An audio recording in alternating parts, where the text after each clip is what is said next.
নমস্কাৰ welcome back to my another blog. আজি মানে বিশেষ এটা কাৰণত ভিডিঅ'টো বনালোঁ। কালি ভাওনা এখন চাব গৈছিলোঁ।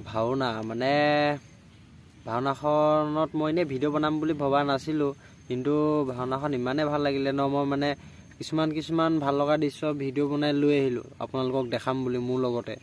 তো মানে ইমান ধুনীয়া পাঠ কৰিছে ন, ল'ৰা মানে সৰু ল'ৰা, বেছি ডাঙৰ নহয়। ইমান মজা লাগিলে কালি ৰাতি ভাওনাখন চাবৰ কাৰণে। মই বেছি দেৰিলৈকে নাথাকিলোঁ, প্ৰায় 12টা বজাত আহি শুই থাকিলোঁ। তাৰ আগত আছিলে মোৰ টোপনি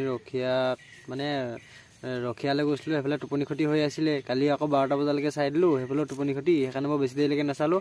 এতিয়াও ভিডিঅ'টো বৰ বেছি দীঘল নকৰোঁ, ব'লক এই ভিডিঅ'টো চাওক। মাজতে আহি ক'ৰবাত টপকি যায়, আহি নিজে গম নাপাওঁ মালটো আহি পটকনে টপকিয়ে যায় আহি বুলি কৈছে। তো হ'ব দিয়ক, ভিডিঅ'টো এতিয়া মানে ভাওনাখন চাওক আপোনালোকে। বৰ গোটেইখন ভাওনা নহয়, কিছুমান দৃশ্যহে আছে চাবলৈ, যিবোৰ ভাল লগা দৃশ্য মানে হেৰি কৰি আনিছোঁ না, সেইবোৰহে চাওক।